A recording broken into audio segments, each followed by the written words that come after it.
शुकासारिखे पूर्ण वैराग्य जाते, वसिष्ठा परिज्ञान योगेश्वराचे, कवी वाल्मिका सारिखा मान्य ऐसा, नमस्कार माझा सद्गुरु रामदासा.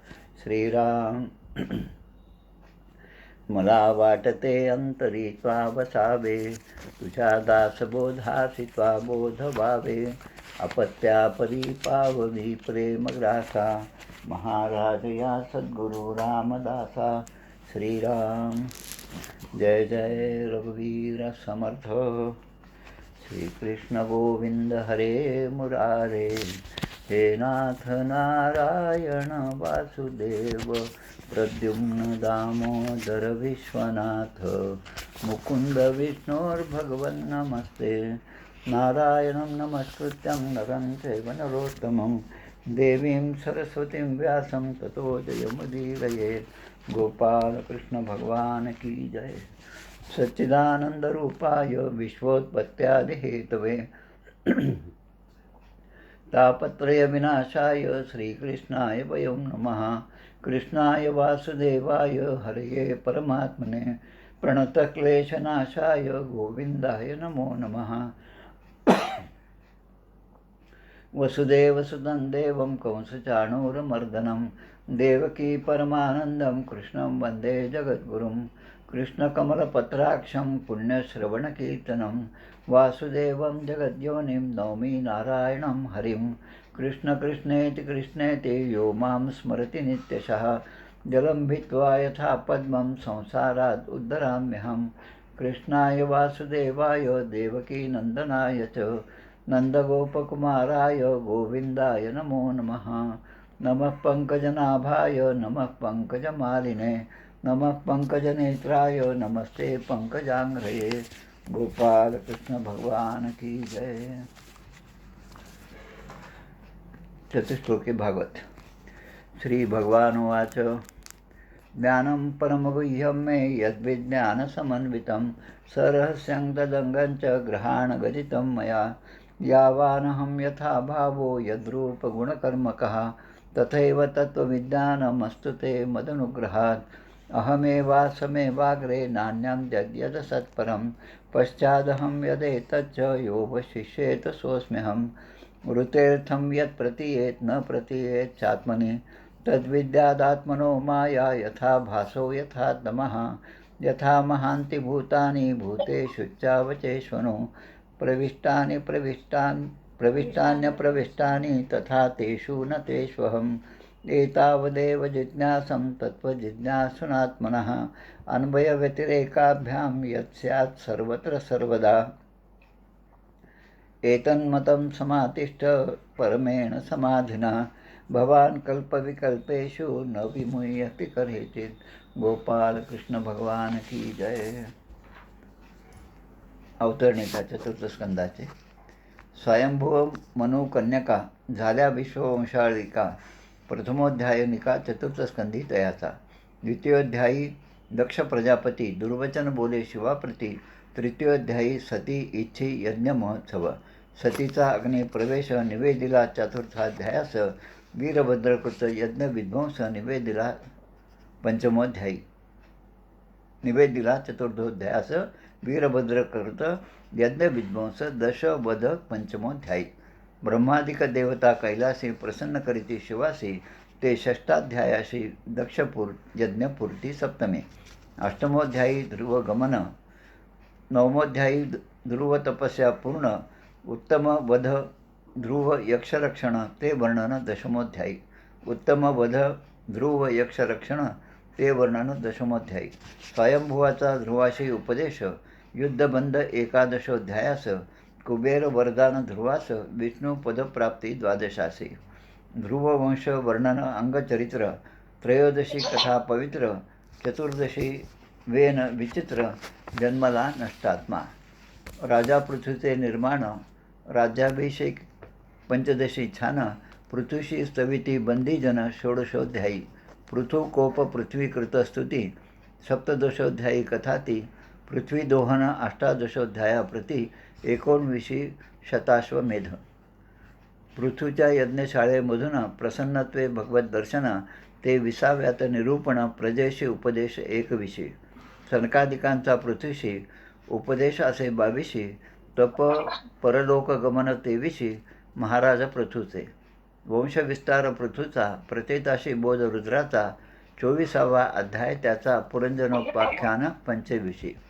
पुरंजन गेला शिकारीशी राणी क्रुद्ध झाली 26शी. दंडवेग धावला लढाईशी 27शी. कन्याकथा पुरंजन स्त्रीरूप झाला अविज्ञातोपदेशे उद्धरला. कथाभाग हा 28 केला निवेदन. तात्पर्य पुरंजनोपाख्यानाचे 29शी वर्णन त्याचे. प्रचेतास श्री विष्णूचे 30व्यात वरदान. प्रचेताशी नारदोपदेश परमपदप्राप्ती तयास 31व्या अध्यायास अमृतकथा ऐशी हे. गोपाळ कृष्ण भगवान की जय. स्कंद 4 आणि अध्याय 3 आज आपल्याला पाहायचा आहे. सतीचा पित्याकडे यज्ञ उत्सवामध्ये जाण्यासाठी आग्रह. हे जे श्रीमद भागवत आपण आता सगळे ऐकत आहोत त्याचं महात्म्य आपण वर्णन केलं. त्यामध्ये 2-3 गोष्टी फार महत्त्वाच्या होत्या.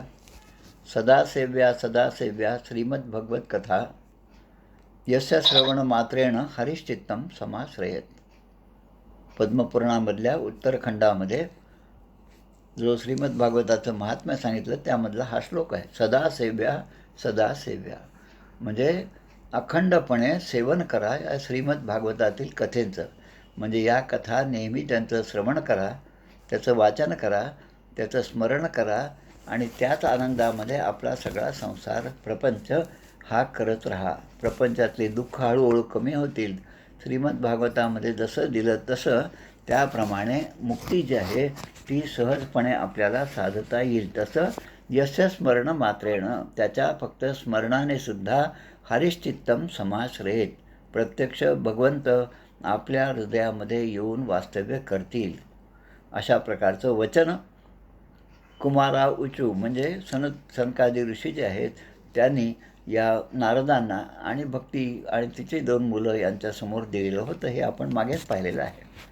आता या ठिकाणी सतीच्या पित्याच्या यज्ञासाठी जाण्यासाठी सतीने केलेला आग्रह जो आहे तो आपल्याला आज पाहायचा आहे. काल आपण हा बराचसा भाग पाहिला याचा. त्यामध्ये एक आहे की दक्ष प्रजापती जे आहेत त्याने एक मोठा यज्ञ केला आणि यज्ञासाठी सगळे त्यांचे नातेवाईक, आता नातेवाईकच म्हणावं लागेल त्यांना, त्यामध्ये ऋषी आहेत, पितर आहेत, देव आहेत, देवर्षी आहेत, अग्नी आहे, ही सगळीजण त्या ठिकाणी त्या यज्ञामध्ये आली. आणि त्या ठिकाणी सगळेजण ज्या सभेमध्ये एकत्र आले त्यामध्ये दक्षाचं आगमन झालं. त्यावेळेस फक्त 2 जण जे काही उभं राहिले नाहीत, त्यांचं स्वागत केलं नाही. त्यामध्ये एक ब्रह्मदेव आणि दुसरे म्हणजे आपले भगवान शंकर. हा भाग आपण काल पाहिला. त्याबद्दलचा दक्ष प्रजापतींना खूप राग आला की हा माझा जावई आहे, माझा शिष्य आहे आणि त्याने तरीसुद्धा माझा अवमान केला, अपमान केला आणि त्याबद्दल त्याने दिलेले शाप, त्यानंतर नंदीने दिलेले शाप आणि त्यानंतर भृगूने दिलेला शाप, अशा सगळ्या गोष्टी आपण काल पाहिल्या. आता काल जसं मी म्हटलं त्याप्रमाणे नवऱ्याने बाहेर म्हणजे नोकरी करत असताना तिथे जे काही सुखदुःखाचे क्षण असतील ते आपल्या घरी न सांगितलेले बरे. कारण त्याने घरातलीसुद्धा शांतता भंग पावते. आणि ज्यांचा या सगळ्याशी संबंध नाही तसा पाहिला तर त्यांना हे सगळं सांगून त्यांचं टेन्शन वाढवायचं काही काम नाही. आपण जे आहे ते आपण त्या कर्मामध्ये आहोत, ते कर्म आपण केले पाहिजे, ते आपलं विहित कर्म आहे म्हणून आपण नोकरी वगैरे सगळं करतो. आणि ते करत असताना त्यामधले जे सुखदुःखाचे प्रसंग आहेत ते काही फार घरी सांगण्यासारखे नसतात आणि ते सांगू नयेत हेच आपल्याला या कथेमधून लक्षात येतं. आता घरी म्हणजे या ठिकाणी दक्ष प्रजापतीच्या त्याने केलेला अपमान जो आहे तो भगवान शंकरांचा अपमान त्याने केला. भगवान शंकराने घरी आल्यानंतर याचा कुठल्याही प्रकारचा उच्चार केला नाही आणि ते नेहमीच्या आपल्या आनंदामध्ये शांताकारम भुजगशयनम हे जसं भगवंताचं विष्णूचं वर्णन आहे तसंच या ठिकाणी कर्पूर गौरम करुणावतारम असे करुणेचा अवतार असणारे भगवान शंकर ते पुन्हा आपल्या ध्यानामध्ये मग्न झालेले कैलासावर पार्वती मातेला दिसले. आता पुढचा भाग, आता या अध्यायामधला महत्त्वाचा भाग, की या दक्षाने तोपर्यंत काय झालं की ही जे अपमान झाला, ही घटना घडली, त्याच्यानंतर अनेक वर्ष गेले, मोठा काळ गेला, हजारो वर्ष गेली. आता हजारो वर्ष गेल्यानंतरसुद्धा माझा अपमान झाला. किंवा एखाद्या लग्नात आपण पाहतो, लग्नामध्ये जेव्हा सगळ्या महिला मंडळ एकत्र बसलेलं असतं तेव्हा त्याच्यातली एक म्हातारी बाई जी आहे ती म्हणते की या पोराच्या बापाच्या लग्नाला मी आले होते आणि त्यावेळेस मला एक साधी साडीसुद्धा नव्हती दिली. आता बापाच्या लग्नाला म्हणजे त्याला 30 वर्ष झाले असतील, पण त्या बाईला म्हातारपणामध्ये ते दुःख अजूनही तिच्या डोक्यामध्ये असतं, मनामध्ये असतं की त्यांनी माझा अपमान केला, मला साधं तुकडा पण नाही दिला वस्त्राचा, असं म्हणून हे क्षण तिला खूप आठवतात. आणि सुख जबाब एवढे आणि दुःख पर्वत आहे. दुःख खूप पर्वतासारखं मोठं वाटतं माणसाला आणि सुखाचे क्षण मात्र फार क्षणिक असे वाटतात.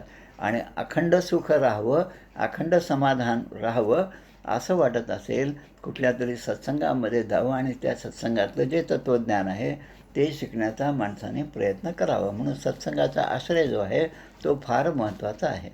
आता या ठिकाणी दक्षाने आत्तापर्यंत काय झालं, ही इतके वर्ष गेले, तर ब्रह्मदेवाने अजून एक पुढचं काम केलं की या दक्षाला सगळ्या प्रजापतींचा प्रमुख म्हणून, त्याचा अधिपती म्हणून त्याला नियुक्त केलं.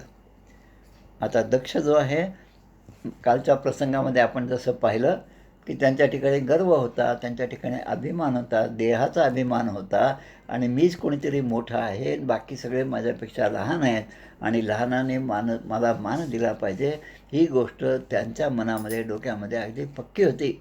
आणि ते न देणं म्हणजे माझाच अपमान आहे आणि त्यामुळे मी कोणालाही शाप देऊ शकतो, अशा भावनेने दक्षाचं हे पूर्ण काय म्हणतात त्याला पात्र या ठिकाणी उठवलेलं आहे.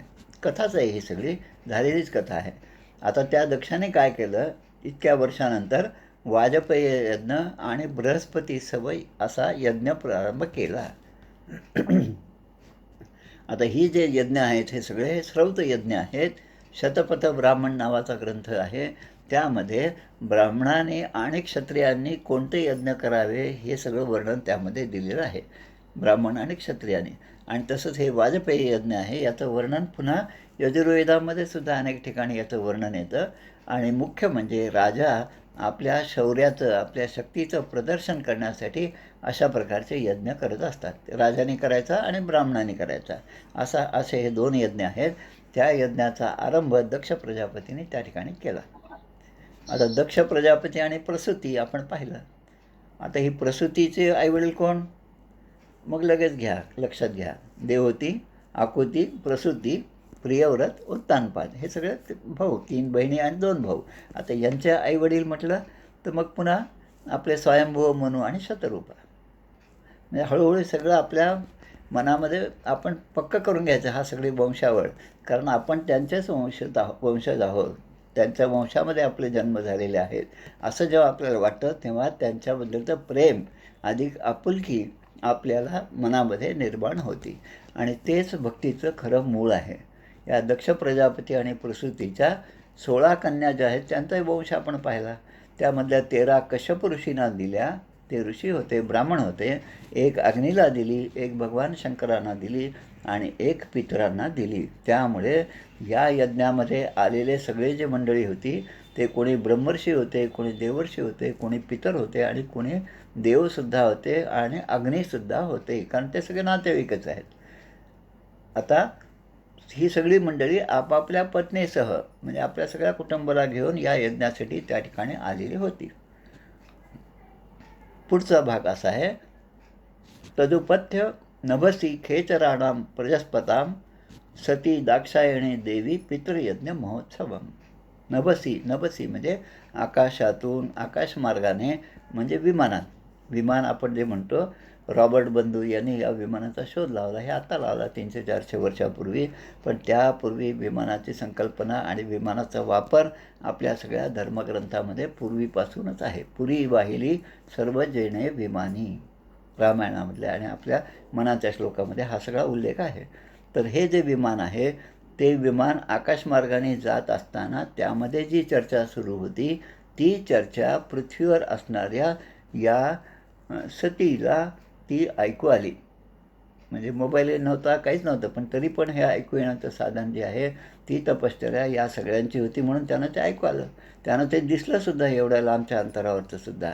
आणि मग ते म्हणतात की अशी जी चर्चा सुरू होती त्यामध्ये दक्ष कन्या सतीच्या वडिलांनी जी चर्चा होती, महिलांना सवय असते पहा, कुठे काही झालं की तिकडे लक्ष देऊन ऐकायचं आणि ऐकून त्याच्याबद्दलची प्रतिक्रिया आपण दाखवायची आणि प्रतिक्रिया दाखवण्याची योग्य वेळ आहे की नाही असा विचार न करता ती प्रतिक्रिया व्यक्त करायची.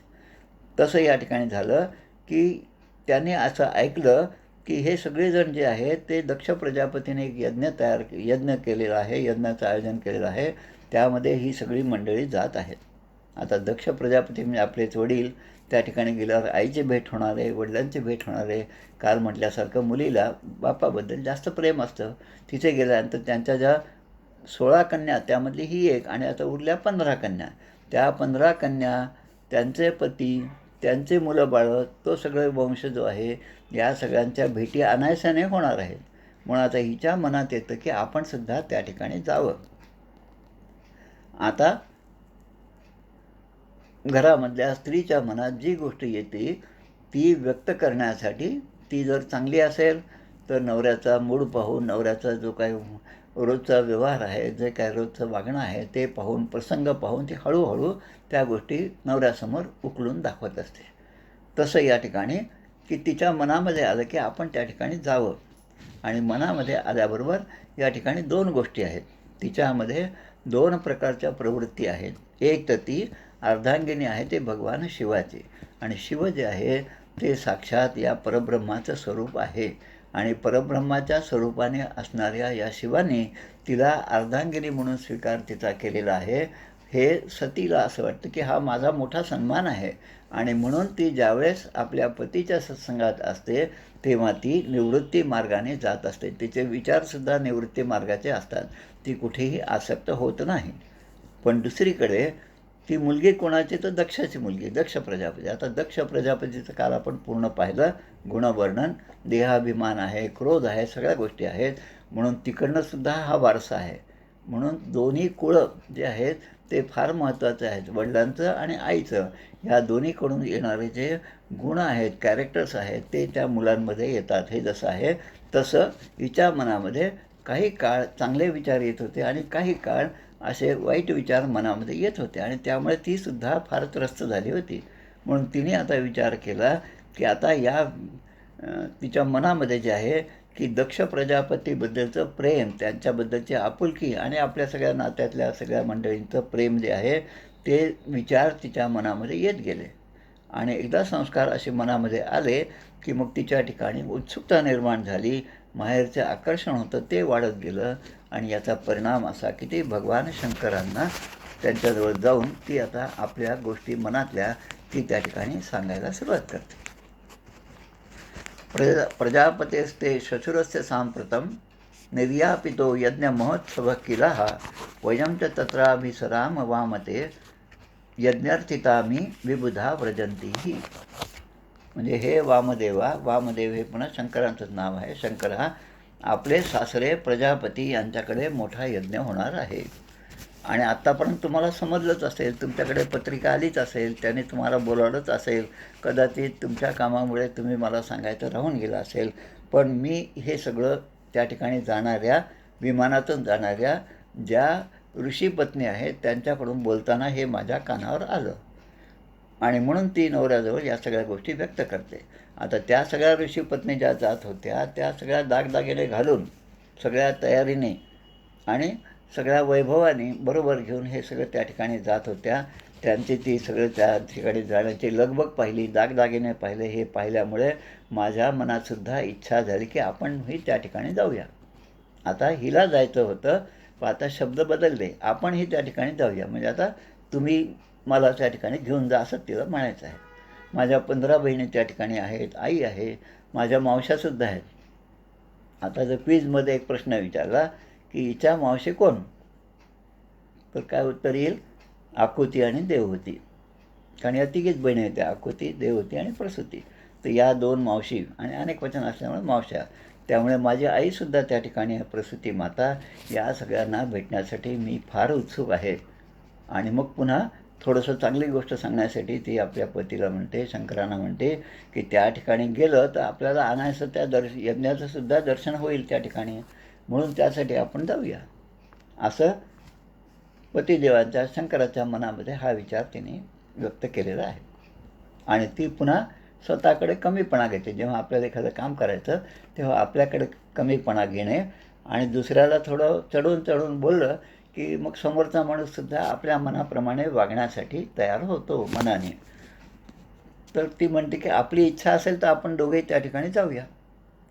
पण मी सामान्य स्त्री आहे, प्रपंचात गुंतलेली आहे, मायेमध्ये गुरफटलेली आहे आणि आपलं हे जे दिव्य रूप आहे, परमात्मा तत्त्व आहे, ते मात्र मला माझ्या बिचारीला हे काही माझ्या आकलनात येत नाही. मी ते काही पूर्णपणे जाणू शकत नाही. इतके वर्ष झाले तरी पण तुमचं जे महत्त्व, तुमचा मोठेपणा जे आहे ते मला अजूनही कळलेलं नाही. पारम न जाणे. पारम म्हणजे त्याबद्दलचा स्पष्ट कल्पना अजूनही माझ्या मनामध्ये नाही. पण एक इच्छा मात्र आहे माझ्या मनामध्ये की माझ्या जन्मभूमीचं दर्शन घ्यावं, यासाठी मी उत्सुक आहे. आम्ही पण जेव्हा आंध्र प्रदेशात इकडे जातो तेव्हा आमच्या गावाला रत्नागिरी, त्या ठिकाणी आहेत नातेवाईक आहेत, पण लहानपणच्या ज्या आठवणी असतात त्या आठवणी ताज्या करण्यासाठी आणि आपल्या मुलांना, नातवांना त्या ठिकाणची एक ओढ असावी, यामुळे त्या ठिकाणी आवर्जून जातो. एका दिवसाच्या वर कधी राहिलं नाही, पण दर्शन मात्र घेतो त्या भागात गेल्यानंतर. हे जसं आहे तसं आणायचं कारण मिळालं, तिथे यज्ञ आहे, वडिलांनी यज्ञ आयोजन केलेलं आहे आणि कित्येक लोक जात आहेत, म्हणून आपणही जावं असं तिच्या मनामध्ये आलं आणि ती गोष्ट आपल्या पतिदेवतीने बोलून दाखवली. कथम सुता या पितृग्रहे कौतुकम निशम्य देह सुरवर्य नेंगते अनाहुता अप्यभियंती सौहृदम भृगुर्गुरोर देह कतश्च केतनम. वडिलांकडे एवढा मोठा यज्ञ होत आहे आणि यज्ञ तरी दूर राहिला, आपणच आपल्या बाबतीत विचार केला. आपल्या नात्यामध्ये खूप मोठं काही आयोजन होत आहे, एखाद्या घराची वास्तू असेल, एखाद्या फॅक्टरीचं उद्घाटन असेल किंवा आपल्या नातेवाईकाचा सत्कार असेल, हे जर आपल्याला समजलं तर सहजपणे आपल्या मनामध्ये येते की आपण त्या ठिकाणी जावं, सगळ्यांच्या भेटी होतील आणि एवढ्या चांगल्या प्रसंगामध्ये आपण नाही गेलो तर मग आपल्याला त्या आनंदाला मुकू आपण. आणि असा जसा विचार येतो तसं तिलासुद्धा, ती स्वतः अशी म्हणते की असं एवढं यज्ञाचं आयोजन होत असताना तेथे जाण्यासाठी मी उतावीळ होणार नाही, असं कसं होईल. आणि मग युक्तिवाद तिने सुरू केला. पती, गुरु आणि माता पिता आणि नातेवाईक.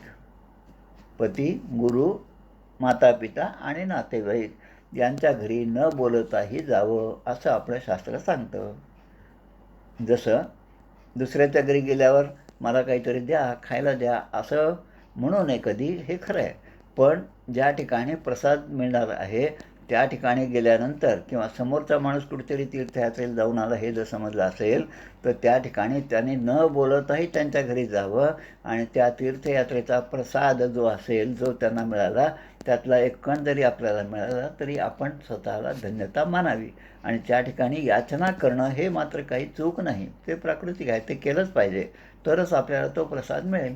आणि अनायासे त्यांची भेट झाल्यानंतर त्या तीर्थक्षेत्राच्या दर्शनाच्या वेळेस त्यांना तिथे काय काय दिसलं, काय काय नवीन अनुभव आले, हे सुद्धा आपल्याला ऐकायला मिळतं. आणि त्याच 5-25 मिनटामध्ये ते जे वर्णन करतात त्या वर्णनामध्ये आपलं मन जे आहे प्रपंचापासून अलिप्त होऊन परमार्थ मार्गाकडे हळूहळू लागण्यास मदत होती. माणसाच्या ठिकाणचा भक्तिभाव वाढत जातो. म्हणून अशा ठिकाणी जरूर गेलं पाहिजे आणि ते विचारलंसुद्धा पाहिजे. म्हणून ती म्हणते, आपण एवढे परमज्ञानी आहात तरीही माझा तुम्ही अर्धांगिनी म्हणून स्वीकार केला, मी त्याच्या लायकीचे सुद्धा नाही, तरी पण माझी ही जी विनंती आहे मी तुमच्यासमोर मांडली आणि त्याचा स्वीकार आपण करावा, म्हणजे मला अनुग्रह द्यावा. अशा प्रकारे या दोघांमधला संवाद झालेला आहे. आपण पाहतो आपल्या सगळ्याच ग्रंथामध्ये, स्तोत्रामध्ये प्रत्येक ठिकाणी शिवपार्वती संवाद हा फार महत्त्वाचा आहे.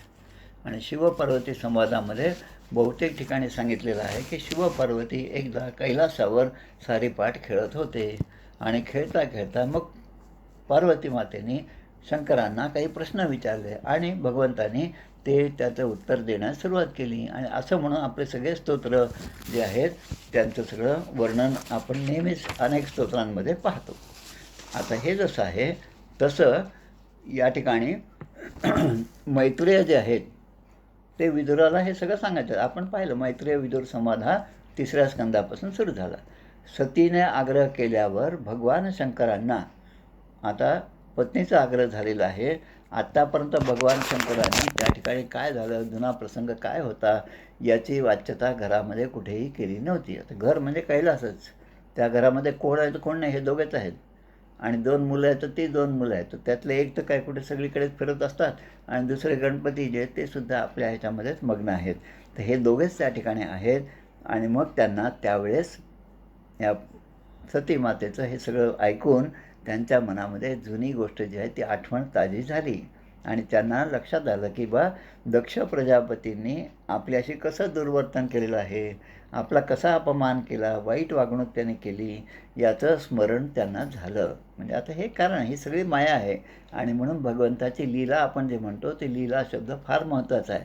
लीला म्हणजे नाटक आहे की ज्या ठिकाणी काय करायचं, परिणाम काय आहे हे फिक्स आहे.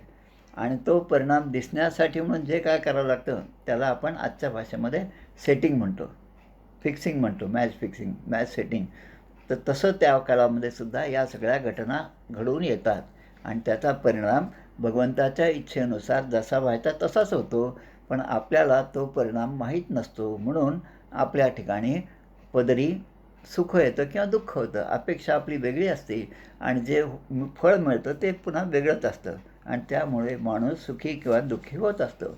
पण भगवंताचा न्याय मात्र तो नक्कीच आहे, तो आधीच ठरलेला असतो आणि तो त्याप्रमाणेच होत असतो. या ठिकाणी आता पुढे पुन्हा प्रश्न आला या ठिकाणी. आता हे जे श्लोक आहेत मुख्यत्वे ते कसे आहेत, भगवान शंकरांच्याबद्दलचं वर्णन कसं आहे, भगवान शंकराची स्थिती कशी होती, मनाचा विचार कसा होता ते सांगण्यासाठी गीतेमधल्या 12व्या अध्यायाचे 2 श्लोक महत्त्वाचे आहेत. ते 2 श्लोक पहा. समशत्रौच मित्रेच तथा मानापमानयोः शीतोष्ण सुखदुःखेषु समसंग विवर्जितः तुल्यनिंदा स्तुतिर्मौनी संतुष्टो येन केनचित् अनिकेत स्थिरमतिर् भक्तिमान मे प्रियो नरः. समशत्रौच मित्रेच, शत्रू असेल किंवा मित्र असेल दोघांबद्दलचा एकच भाव, समभाव हा सत्पुरुषांच्या ठिकाणी असतो जो भगवान शंकराच्या ठिकाणी होता. तसंच मानापमानयो, मान असेल किंवा अपमान असेल. आमचे गोंदवलेकर महाराज जसं म्हणतं, भगवंताला म्हणतात ते, यश दे वा न दे तुझी सत्ता, की माझ्या या कार्यामध्ये तुम्ही मला यश द्या किंवा न द्या त्याची मला फिकीर नाही, पण कर्म जे आहे ते मी करत राहणार आहे. यश देणं आणि न देणं हे तुमच्या हातात आहे. त्यामुळे परिणामाचा विचार न करता मी कर्म करीत राहतो. शीतोष्ण सुखदुःखेषु, थंड पाणी आहे तर थंडचा अनुभव येतो, उष्ण आहे तर उष्णाचा अनुभव येतो. हे जसं आहे तर थंड आहे म्हणून हिवाळ्यामध्ये नको म्हणतो आपण, कारण त्यावेळेस थंडी नको असते आपल्याला. आणि उन्हाळ्यामध्ये थंड असलं की ते थंड पाणी सरबत कोणी जर दिलं तर आपला आत्मा संतोष पावतो. मग आपल्याला आत्म्याचा संतोष जो आहे, मनाला जो आनंद होतो तो परिस्थितीवर अवलंबून असतो, बाहेरच्या गोष्टीवर अवलंबून असतो. पण बाहेरची गोष्ट चांगली असो किंवा नसो, आपल्या मनातला जो आनंद आहे तो चिरकाळ टिकवायचा असेल तर असे गुण आपण आपल्यामध्ये बांधले पाहिजे, अंगीकृत केलेच पाहिजेत. समसंग विवर्जिता, मग तुल्य निंदा स्तुतिर्मौनी संतुष्टो येन केनचित्.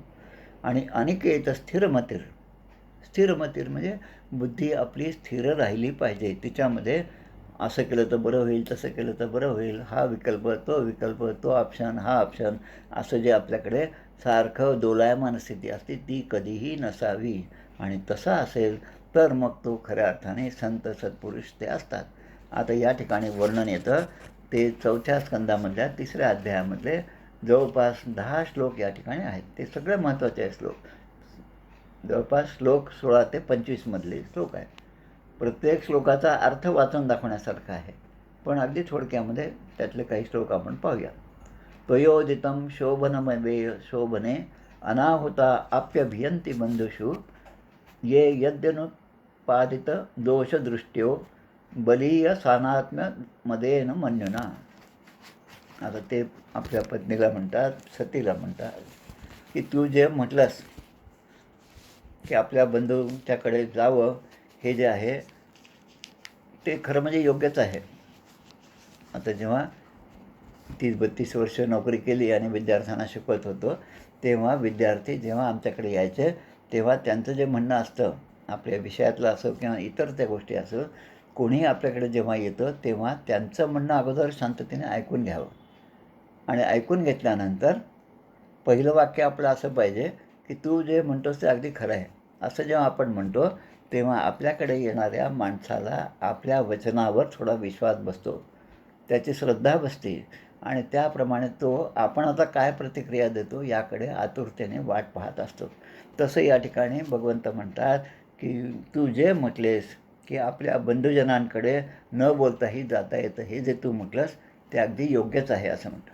असं म्हणल्यावर सतीचा विश्वास बसला की आता पती आपल्याला परवानगी देतील आणि आपण दोघे म्हणून जाऊ, असं तिला वाटायला लागलं.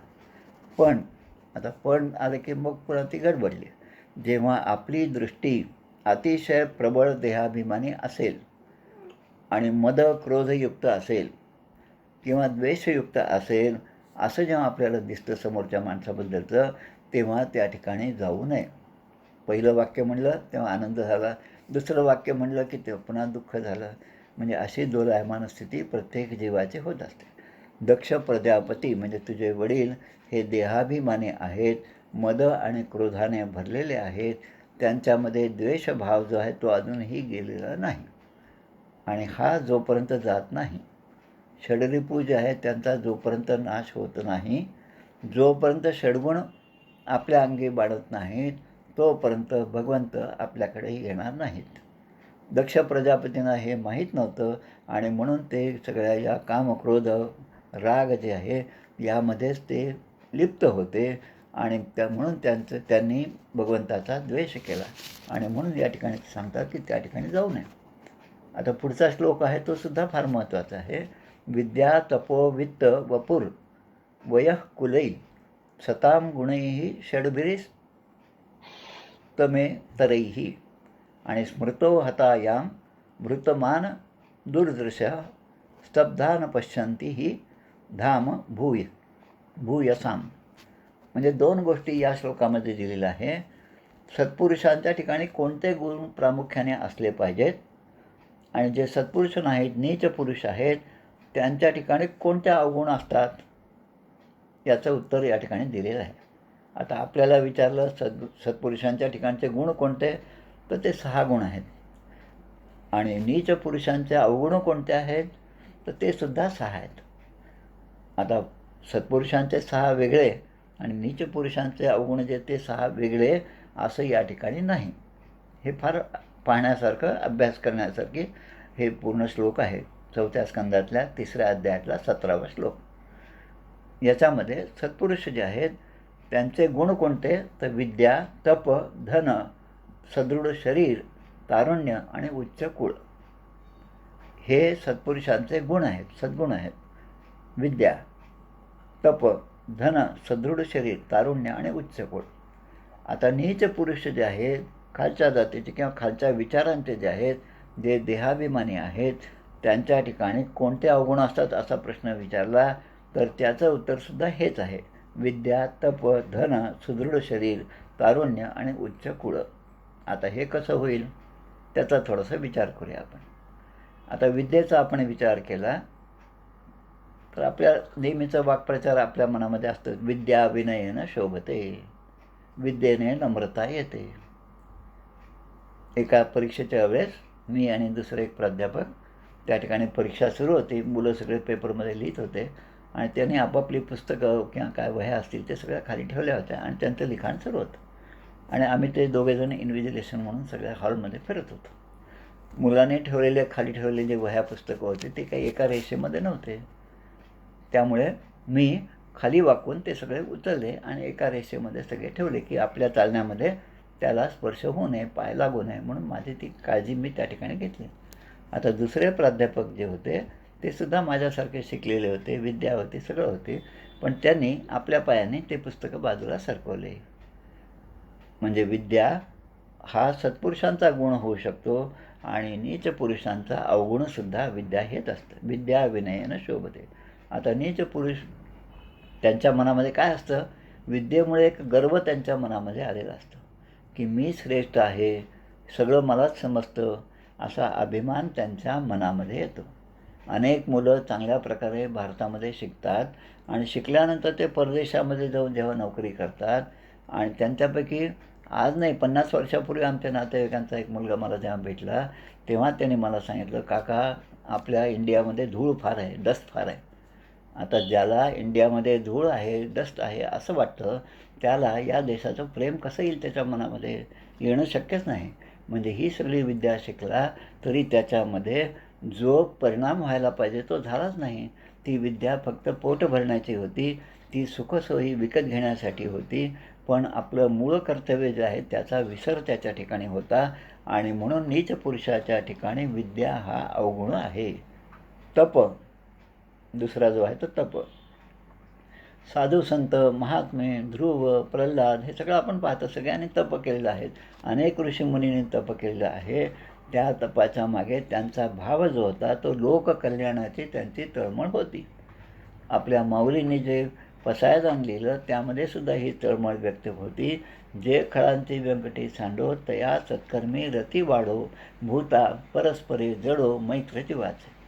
आता हे सगळं माऊलींनी कशासाठी केलं? कारण त्यामध्ये दुसऱ्यांच्याबद्दलची तळमळ आहे. म्हणून जे तप जे आहे ते सद्गुण जे आहे, सत्पुरुषांचे जे गुण होतात आणि तेच तप जे नीच वृत्तीचे नीच पुरुष आहेत त्यांच्या ठिकाणी ते अवगुण होतात. ते कसे? तर अनेक तप करणारे साधू संत तर चांगले आहेतच, पण जे राक्षस आहेत ते सुद्धा तपश्चर्येला जातात. हिरण्यकश्यपू, हिरण्याक्ष ही सगळी जी मंडळी आहेत या सगळ्यांनी सुद्धा तप केलेलं आहे. रावणाने सुद्धा तप केलेलं आहे. रावणाने तप करून भगवान शंकरांना प्रसन्न केलं आणि एवढ्या प्रकारे प्रसन्न केलं की त्याचं कैलास जे आहे ते कैलाससुद्धा हालायला लागलं. आणि जेव्हा पार्वती मातेने हा प्रकार पाहिला तेव्हा ती म्हणते शंकरांना की एवढं काय चालू आहे आणि एवढं सगळं म्हणजे धरणीकंप झाल्यासारखं काय वाटतं? तेव्हा ते म्हणतात का काही नाही, माझा शिष्य आहे, भक्त आहे आणि तो प्रेमाने हे सगळं करत आहे. म्हणजे त्याच्याकडे पाहण्याचा भगवान शंकरचा भाव जो होता तो. आणि इकडे जो तुमचा भस्मासूर जो आहे त्याने पण सगळं तप केलं, भगवंताला प्रसन्न करून घेतलं आणि काय मागितलं तपानंतर? की मी ज्याच्या डोक्यावर हात ठेवील तो भस्म होऊन जावा. आणि आता हा वर मिळाला, भगवान शंकराकडून वर मिळाला. आता हा वर खरा आहे की नाही हे पाहायला सुरुवात झाली. आता सुरुवात म्हणजे कोण? आता ज्याने आपल्याला वर दिला तेच तर आपले गुरु आपल्यासमोर आहेत, मग त्यांच्याच डोक्यावर हात का नाही ठेवू? असा विचार जे दुष्ट पुरुष आहेत, नीच पुरुष आहेत त्यांच्या ठिकाणी हे तपसुद्धा एका प्रकारे अवगुणच होतं. आणि म्हणून या ठिकाणी जे म्हटलं की ह्या 6 गुणांमुळे सत्पुरुष जे आहेत ते मोठे होतात आणि याच 6 अवगुणांमुळे जे नीच प्रवृत्तीचे पुरुष आहेत ते अजूनही रसातळाला जातात.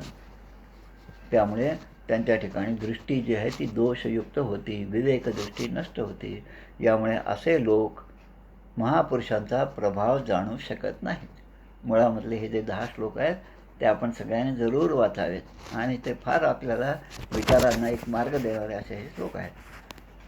आता पुढे एका श्लोकामध्ये म्हणतात, जे आपल्याकडे आलेल्यांना कुटिल बुद्धीने भोवया चढवून पाहतात किंवा त्या चंचल मनाच्या लोकांच्या घरी ते फक्त आपले नातेवाईक आहेत म्हणून जाणे बरे नव्हे. म्हणजे समोरचा भाव, समोरच्यांच्या मनामध्ये उठणारे तरंग जे आहेत ते सुद्धा आपल्याला जाणवले पाहिजेत. लोक नाना परीक्षा जाणती, परी अंतरपरीक्षा नेणती. समोरचं सांगतात आपल्याला नाना परीक्षा, सगळ्या परीक्षा सांगतात. आणि मग हे ज्ञान नव्हे, हे ज्ञान नव्हे, हे ज्ञान नव्हे असं म्हणत जगातील सगळ्या विषयांचा अंतर्भाव एका समासामध्ये केला. आणि मग ऐक ज्ञानाचे लक्षणं, ज्ञान म्हणजे आत्मज्ञान, पाहावे आपणाचे आपण, या नाव ज्ञान, शुद्ध ज्ञान काय आहे ते सुद्धा समर्थ आपल्याला सांगतात. आणि त्यामुळे कुठलाच कशाचा आश्रय घ्यावा हे ज्याचं त्यानं विवेकबुद्धीने ठरवलं पाहिजे. म्हणून हे म्हणतात की जे कुटिल बुद्धीने भुवया चढून आता हा कशाला आला इथे असं म्हणून जो आपल्याकडे पाहिल त्याच्याकडे अजिबात जाऊ नये. चंचल मनाच्या लोकांमध्ये अजिबात जाऊ नये. ते जरी आपले नातेवाईक असेल, जरी जवळचे असतील, तरी त्याकडे न जाणं हेच योग्य आहे. आता जवळचा माणूस आहे, खूप आपल्या जवळचा माणूस आहे, पण दुराग्रह ठेवून तो जर आपल्याशी वागत असेल, आपल्याशी अपमानात्मक बोलला असेल, तर ज्या व्यथा होतात त्या शत्रूच्या बाणाने होणाऱ्या व्यथेपेक्षा जास्त जखमा करतात. कारण जेव्हा अनेक बाण आपल्याला लागतात, अनेक ठिकाणी शरीर आपलं विद्ध होतं, त्या ग्लानीमुळे सगळी शक्तीचा ऱ्हास झाल्यामुळे माणसाला एक वेळ ग्लानी येते आणि झोपसुद्धा येऊ शकते. पण आपल्या जवळच्या लोकांनी मर्मस्थानी आघात केल्यामुळे मनुष्य मात्र रात्रंदिवस बेचैन होत जातो. अशा प्रकारचे अनेक श्लोक या ठिकाणी दिलेले आहेत. आता पुढे काय म्हणतात, व्यक्तं तम उत्कृष्टगतेः प्रजापतेः प्रियात्मजा नामसी शुभ्रुः सम्मता अथापि मानं न पितुः प्रपश्यते मदाश्रयात्मकः परितप्यते यतः. हे सुंदरी, भगवान शंकर आपल्या पत्नीला म्हणतात, हे सुंदरी, परमोच्च पदावर असणारे तुझे वडील आहेत, दक्ष आहेत. आता जे परमोच्च पदावर आहेत त्यांच्यावर जास्त जबाबदारी असते. एखाद्या सेवकाने एखादं काम करताना काही चुकी केली तर त्याला शासन देण्यासाठी तो त्याचा वरचा अधिकारी असतो. पण असे सगळेच अधिकारी जर भ्रष्ट निघाले तर ती जबाबदारी त्या राजाची येते, त्या शासकाची, शासनाची जबाबदारी ती असते. आणि म्हणून त्यांनी आपली जबाबदारी न टाळता प्रत्येक गोष्टीचं जसं श्रेय आपण घेतो तसं त्यामधलं जे निगेटिव्ह पार्ट आहे त्याचीसुद्धा जबाबदारी आपणच घेतली पाहिजे. एखादं अपयश आलं तर ते अपयशसुद्धा त्या राजाच्या अधिकाऱ्याकडेच आलं पाहिजे. त्याने ते स्वतःहून स्वीकार केलं पाहिजे, ते मान्य केलं पाहिजे. तेव्हा तो खऱ्या अर्थाने राजा होऊ शकतो. राजा म्हणजे फक्त राज्याचा सांभाळ करणार नाही, पण प्रजेचं हितसुद्धा लक्षात घेऊन प्रजादक्ष असा जो राजा आहे तो निर्माण व्हायचा असेल तर ह्या सगळ्या गोष्टी आपण शिकल्या पाहिजेत. पण तुझे वडील जे आहेत ते या त्यांच्या सगळ्या 16 कन्यामध्ये सगळ्यात जास्त प्रेम तुझ्याजवळ आहे, तुझ्याबद्दल आहे, हे मी जाणतो. हे मी काही जाणत नाही असं नाही, पण ते तुझा मात्र त्या ठिकाणी तुझ्यावर राग करतील तू जर त्या ठिकाणी गेलीस तर. आणि मी आलो तर त्यांचा अजून राग उफाळून येईल, कारण माझ्याकडे पाहिल्याबरोबर त्यांना पुन्हा जुन्या घटना आठवतील. असं म्हणल्यानंतर सतीच्या लक्षात येतं की पूर्वी पण असंच काहीतरी झालं असेल. आणि मग ती म्हणते की मग त्यावेळेस तुम्ही माझ्या वडिलांना, आता तुम्ही वगैरे मी म्हणतो, पण आजकालच्या बायका जर म्हटल्या तर विचार करायचा, तेव्हा तू त्यांना असं का नाही बोललास, तुला ते बोलायला पाहिजे होतं, तू चुकलास, असं जेव्हा आताची मुलगी आपल्या नवऱ्याला म्हणते तेव्हा लक्षात घ्या की हा सगळा कलियुगाचा प्रभाव आहे. तर तो राग जो आहे तो त्यांचा राग तुझ्यावर आहे कारण तू चुकलास, असं बाई नवऱ्याला म्हणते. पण या ठिकाणी तसं नाही. आता मग ते म्हणतात, पापच्च मानेन हृदा आतुरेंद्रियाः समृद्धिभिः पुरुषबुद्धी साक्षिणाम् अकल्प येषाम् अभिरोढुं मंजसा पदम परम द्वेष्टी यथा सुरा हरिम. आता जीवाच्या चित्तवृत्तीचे साक्षी असणाऱ्या, म्हणजे आपल्या चित्तवृत्तीला कोण साक्षी आहे तर अहंकार शून्य महापुरुषांच्या समृद्धीला पाहून. म्हणजे आपण जेव्हा एखाद्या पारमार्थिक पुरुषाची समृद्धी पाहतो, एखाद्या महाराजांच्याकडे जातो आणि महाराजांच्याकडे गेल्यानंतर तिथे आपल्याला दिसतं की महाराजांचं आसन हे चांदीचं आहे, महाराज पाय ठेवतात तिथेसुद्धा एक चांदीचा पाट आहे. त्या महाराजांचं सगळं वैभव आपण पाहतो. आणि ते वैभव पाहिल्यानंतर जो सत्पुरुष असेल, सद्भक्त असेल, त्याच्या मनामध्ये कधी रागद्वेष असा येणार नाही. तो त्यामध्ये त्याला खूप आनंद होतो की महाराजांची या भक्तांनी किती सुंदर व्यवस्था ठेवलेली आहे. आपल्या कारंजाचं नरसिंह सरस्वतीचं जे मंदिर आहे त्यामध्ये स्वामींच्या मागे मोठी प्रभाव केली आहे, महिरप केलेली आहे, ती सगळी चांदीची आहे. आमचे ते आळंदीचे महाराज होते, काय त्यांचं नाव नाही आठवत मला, पण त्यांनी चक्रांकित महाराज अकोल्यामध्ये अनेकदा यायचे. त्यांनी हा सगळा संकल्प केला आणि लहान लहान लोकांकडून अगदी 5 रुपये 10 रुपये का असेना, पण ते सगळे गोळा करून ती सगळी सेवा त्याने त्या ठिकाणी निर्माण केलेली आहे. ते कशामुळे? तर भक्तांच्या ठिकाणी भगवंताबद्दल असणारं प्रेम जे आहे ते या सगळ्या सेवेमधून व्यक्त होते. पण जे दुष्टबुद्धीचे असतात त्यांना मात्र अशा महापुरुषांच्या ठिकाणी असणारी समृद्धी पाहिल्यानंतर त्यांच्या हृदयामध्ये संताप होतो, त्यांच्या इंद्रियांना व्यथा होतात. म्हणून तो पुरुष त्यांचे पद सहजरित्या प्राप्त करू शकत नाही, म्हणजे त्या योग्यतेचा तो होऊ शकत नाही.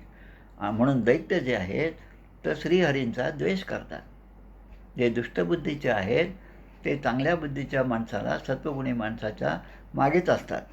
आणि म्हणून सत्वगुणी माणसांच्या मागे अनेक प्रकारचे विघ्न येत असतात. आणि हे प्रत्येक विघ्न ही त्यांची तपश्चर्याच असते. अनेक विघ्नांमधून सुद्धा तो आपल्या सत्यतेला, आपल्या सत्यमार्गाला सोडत नाही, हीच त्याची तपश्चर्या असते. आणि यांना फक्त तेच करायचं असतं. आमच्या अच्युताश्रम स्वामींच्या पोथीमध्ये मागचा जो अध्याय होता तो अध्याय अशाच प्रकारचा होता. ते सुद्धा आपण जी पोथी ऐकली, वाचली तर आपल्याला लक्षात येईल. सावित्री जी त्यांची शिष्या होती तिने केलेलं अग्निप्रवेश हा जो अध्याय आहे, तर तो अध्याय या दृष्टीने खूप महत्त्वाचा आहे. आता ती खऱ्या अर्थाने भक्त होती, त्यामुळे अग्निप्रवेश करून सुद्धा तिच्यावर तो कुठलाही दाह झाला नाही. ती त्यातून बाहेर पडली आणि सोनं जसं उजळून निघतं तसं तिची भक्ती त्या ठिकाणी उजळून निघाली. पण दैत्य जे आहे ते श्रीहरींचा द्वेष करतात, त्यांचा मत्सर करतात. आणि म्हणून आता या ठिकाणी एक श्लोक येतो, तो श्लोक आपण पाहूया. तो पण महत्त्वाचा आहे आपल्यासाठी. अनेक गोष्टी श्रीमद भागवतामध्ये दिलेल्या आहेत. सर्वसाधारण माणसाचं वागणं, जगणं, विचार करणं कसं असावं ते सांगतात. घरी कोणी पाहुणे आले तर आपलं कामं सोडून जाऊन त्यांचं स्वागत केलं पाहिजे, त्यांना सामोरं गेलं पाहिजे. ते आल्यावर घंटी वाजवतील आणि मग नंतर मी माझं सगळं आवरून बाहेर जाईल, मग मी दार उघडेन, असं न करता आपल्याला जर माहीत असेल ते येणार आहेत तर दार उघडंच ठेवावं. त्यांच्या पावलाचे आवाज जरी झाला, चाहूल जरी लागली तरी त्या ठिकाणी जाऊन त्यांना सामोरं गेलं पाहिजे, त्यांना प्रणाम केला पाहिजे. या सगळ्या क्रिया या लोकव्यवहारामध्ये परस्परात केल्या जातात. आणि तत्त्वज्ञानी जो माणूस आहे त्याच्या ठिकाणी फार चांगल्या रीतीने केल्या जातात. म्हणजे जे हे सगळं जाणून आहे ते खूप चांगल्या रीतीने हे सगळं करतात. आणि अंतर्यामी रूपाने सर्वांच्या अंतःकरणात असणारा वासुदेव जो आहे, भगवंत आहे, त्याला सत्पुरुष पाहतात. त्याच्या साक्षीनेच हे सगळं घडत आहे असं ते पाहतात. आणि म्हणून ते देहाभिमानी पुरुषांना कुठल्याही प्रकारचं तेवढं महत्त्व देत नाहीत, असं या ठिकाणी भगवंताने सतीमातेला सांगितलं आहे. आणि म्हणून ते म्हणतात की त्या ठिकाणी जेव्हा तुझे वडील आले त्यावेळेस मी ध्यानामध्ये असल्यामुळे मी त्या देहबुद्धीमध्ये नव्हतो, आत्मबुद्धीमध्ये स्थिर होतो. आणि ते येत असताना त्यांच्या ठिकाणचं हे काय दुष्ट प्रवृत्ती आहे ती आपल्याला दिसू नये म्हणून मी डोळे बंद करून त्या ठिकाणी बसलो होतो.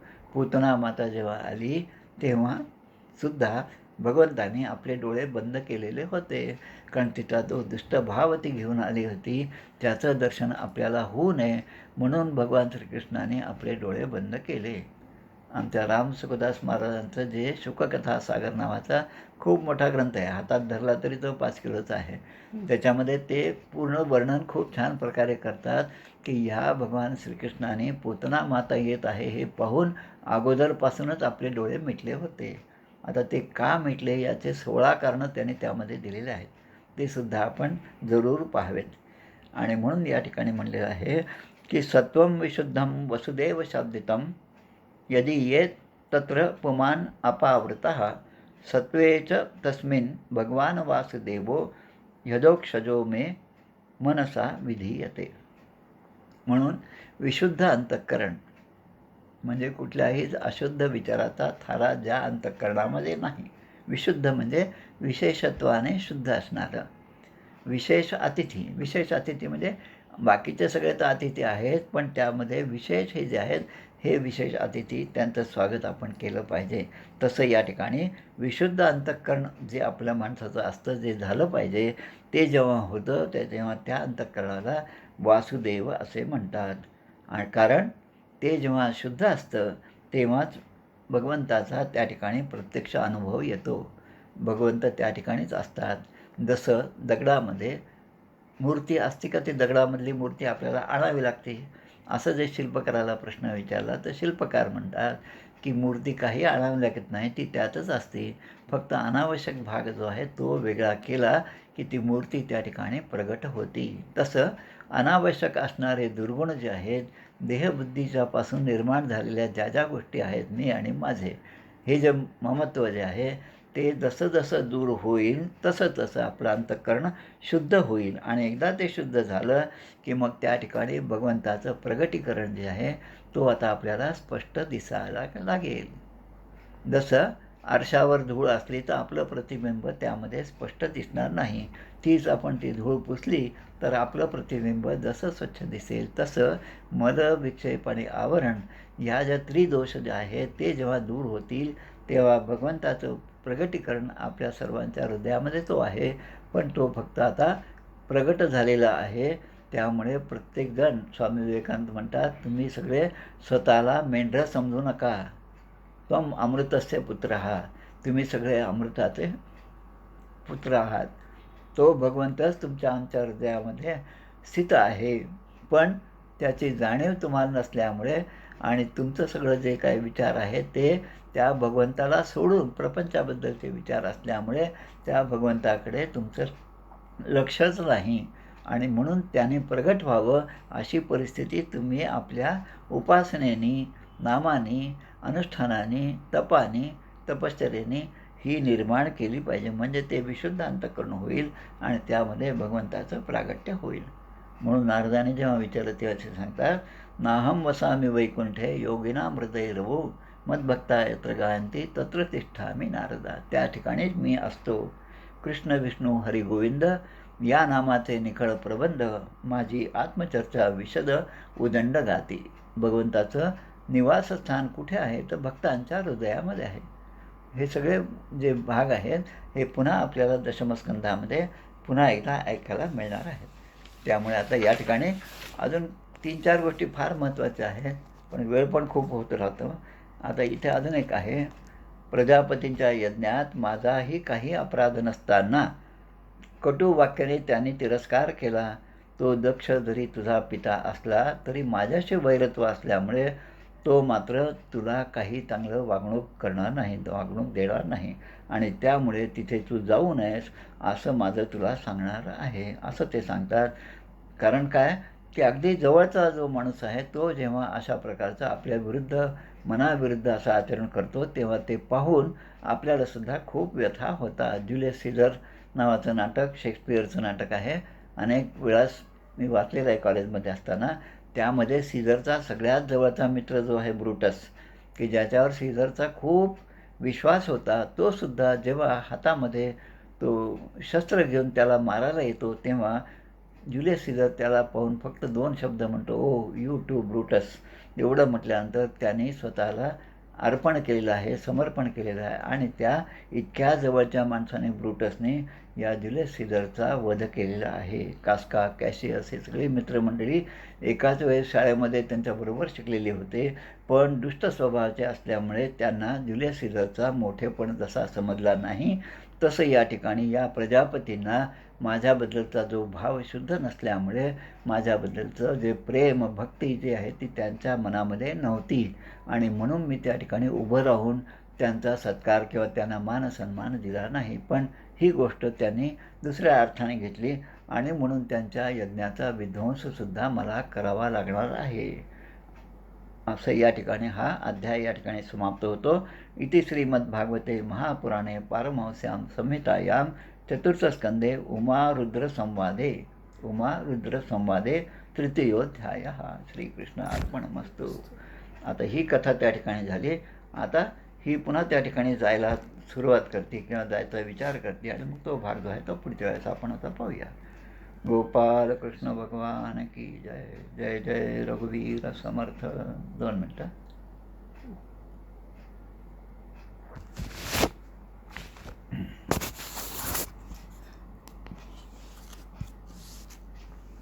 जय हो जय श्री भागवता, आरती करी तुझ भगवंता. श्री शुकमुनीने परम भक्तीने नाना परीने गायले जा हरिचरिता आरती करी तुझ भगवंता वेद तरुचे मधुर फळ स्वादुर सेजे सोज्वळ आत्माराम मुनी अचळ सेवुनी करीती जन सफळ महापर्वणी आली अवनी की अगहरिणी भवजल तरणी ती पतिता आरती करी तुझ भगवंता येथे व्यासांची वाणी सार्थक हरिगुण गावोनी शास्त्र पुराणी मुकुटमणी परम प्रेमामृत जननी सहज सेविता भाविक भक्ता उदारदाता मोक्ष तत्वता देहाता आरती करी तुझ भगवंता गमते जणू मानस तीर्थ द्वादश सोपाने युक्त निर्मल भक्ती जले भरित विहरे हरिहंस चितेथ श्लोक सुकुमले संत अलिकुले सेवुनी रमले भान विसरले प्रसपिता आरती करी तुझ भगवंता अपार महिमा ग्रंथाचा वदवे ना कोणासाचा मेवा कविवर संतांचा प्राणची कीर्तनकारांचा जणू बोधाचा स्वयंप्रभेचा द्वादश कळीचा रवी अंतरीचा प्रमहरता आरती करी तुझ भगवंता ग्रंथ नव्हे हा श्रीकृष्ण गीते वेधी मन पूर्ण अनन्य होता या शरण खचित टळे जन्म मरण प्रितापदाती चिरये शांती नाथही वदती रामपदी ठेवी माथा आरती करी तुझ भगवंता जय हो जय श्री भागवता आरती करी तुझ भगवंता गोपाल कृष्ण भगवान की जय जय जय रघुवीर समर्थ